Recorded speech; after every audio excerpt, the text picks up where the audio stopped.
আমি আমার এই প্রায় 55 বছরে যতটুকু শিখেছি তার খোলাসা কথা হলো, আল্লাহর কাছে যত অন্যায় করেন, মদ খেয়েছেন, শুয়োরের গোশত খেয়েছেন, অন্যায় করেছেন, যাই করেছেন, মাপের আশা আছে। আল্লাহ মাপ চাইলে মাপ করবে, না চাইলেও করতে পারে। কথা বুঝতে পেরেছেন?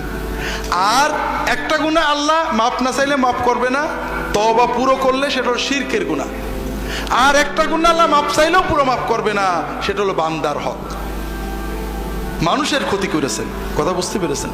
এই জন্য ভাইরা, আপনার দ্বারা যেন কোনো মানুষের ক্ষতি না হয়। আমরা এখানে যারা আছি সবাই কিন্তু দুর্বল পার্টি, মানুষ খুন করা, মেরে ফেলা, জমি কেড়ে নেওয়ার ক্ষমতা আমাদের নেই, ঠিক না? কিন্তু আমরা কিছু অন্যায় করি খুব ভয়ঙ্কর।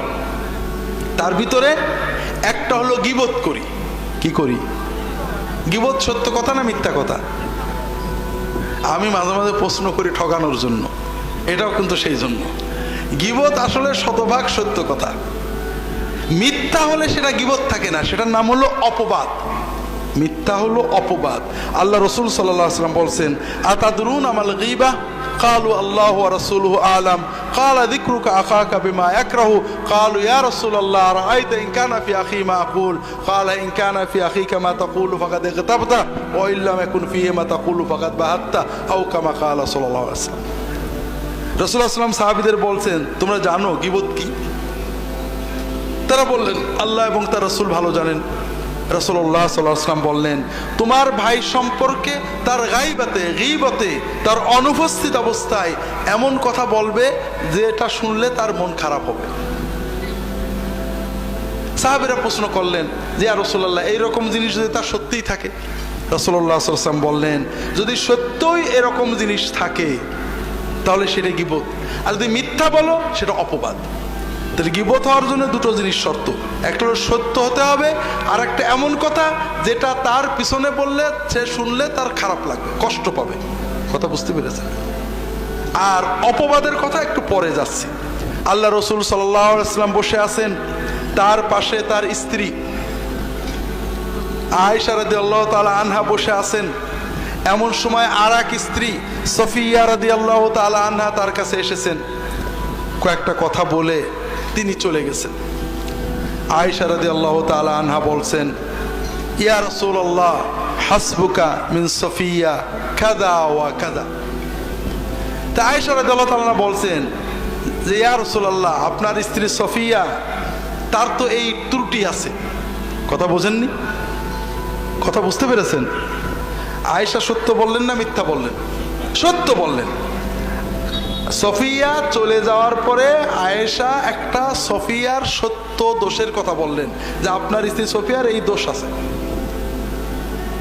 আয়েশা রাদিয়াল্লাহু তাআলা আনহার এই কথা শুনে রাসূলুল্লাহ সাল্লাল্লাহু আলাইহি ওয়াসাল্লাম বললেন, ইয়া আয়েশা লাকাদ কুলতি কালিমাতান লাউ মুজিজাত বিমাইল বাহরি লামাজাজাত। আয়েশা, তুমি এমন একটা কথা বললে, একটা বাক্য বললে, এই বাক্যের ভিতরে এত দুর্গন্ধ, এত ময়লা, এত নাপাকি, এত পাপ আছে যে সমুদ্রের পানিতে এটা ঠেলে দিলে, সমুদ্রের পানির ভিতরে এই বাক্যটা ফেলে দিলে পুরো সমুদ্রের পানি নাপাক হয়ে যাবে। তো ভাইরা, এইরকম কথা আমরা কি বলি না? বলি না? বছরে দু একটা। হাজারিন, 5 জন 2 জন মেয়ে এক জায়গায় হলে কথা বলেন, অমুকের বাড়ি দাওয়াতে গেছিলাম, এই দুল পরেছে, এই ফুল পরেছে, এই শাড়ি পরেছে, এই রান্না করেছে ইত্যাদি সমালোচনা করেন না? সওয়াব হচ্ছে না গুনাহ হচ্ছে? কত কঠিন গুনাহ যে কিয়ামতের দিন আপনার নেকিগুলো কেড়ে নিয়ে যাবে। আমরা 5 জন এক জায়গায় বসলে ইমাম সাহেব, মৌলানা সাহেব, মন্ত্রী সাহেব, অমুক সাহেব গীবত করি না? গুনাহ হচ্ছে না সওয়াব হচ্ছে? সবচেয়ে বড় মজা হলো ভাইরা, আমরা গীবত করি যাদের পছন্দ না করি, ঠিক না? যাদের মহব্বত করি সাধারণত গীবত করি না। কার গীবত করি? যেমন ফুরফুরার লোকেরা হয়তো চরমনার গীবত করে, চরমনার হুজুরেরা ফুরফুরার গীবত করে, জামাতের হুজুরেরা তবলিগের গীবত করে, তবলিগের হুজুরেরা জামাতের গীবত করে। আছে না নেই? আছে। প্রথমত এটা একটা মহাপাপ। 2 নম্বর কথা, ওই যার গীবত করলেন কিয়ামতের দিন আপনার জিকির, ওজিফা, জিহাদ, তাকওয়া, তওবা সব সওয়াব কেড়ে নিয়ে যাবে। কাজেই ভাইরা, আমার অনুরোধ হল না যাই। কথা কি বুঝতে পেরেছেন?